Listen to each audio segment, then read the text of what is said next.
नमस्ते मैथिली केहन छी अहाँ सब।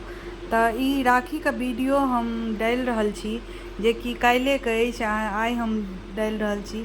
तऽ देखियौ हमरा सबके घरमे सबसे पहिले अहाँ सब देखने हेबै पहिले जे कि राखी हम सब लड्डू गोपाल के बन्है से स्टार्ट केलहुँ और हमर बेटी लड्डू गोपाल के सबसे पहिले राखी बन्हलक। एकर बाद अपन भाई के ओ बन्हऽ लागल, हमर बौआ अद्विक के। और देखियौ कते मस्ती कऽ रहल अछि ओ सब। एकर बाद हम अपन भाई के राखी बन्हऽ लगलहुँ और सबसे 1:30 बजे सुबह सुबह राखी बन्है के रहै छलैया तऽ ठीक रहै छलै, कियाकि 12-1 बजे तक खत्म भऽ गेल सारा राखी बन्हि कऽ। लेकिन ई जे 1:30 बजे बाद छलै एहिबेर तऽ बहुत बुझियौ पूरे दिन लागि गेल हमरा सबके। पूरे मतलब सुबहसँ उठि कऽ पूजा केलहुँ, काल्हि सोमो छलै कियाकि सोमवारी 5म लास्ट सोम छलै जे पूर्णिमासँ करैए ओकराके लेल।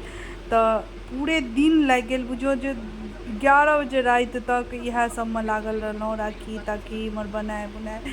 मतलब बहुत 6 बजे तक तऽ बुझियौ राखिए बन्हनाइ खतम भेलै सबके।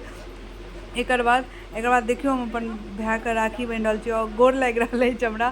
तऽ ओकरा देखियौ कतेक जोर जोरसँ हम माथ ठोकि कऽ आशीर्वाद देलियै और हमरा सङ्गे देखियौ मस्ती करैए। 5 रुपैआ हमरा देलक, फेर और पैसा देलक तहन ओकरा देलियै और कहैए ई मे तीनू बहिन लऽ लेब। अहाँ सबके जेना बुझले अछि हमसब 3 बहिन एतऽ रहै छी, तऽ एगो बहिन और अछि हमर तऽ ओ गाँवमे रहैए।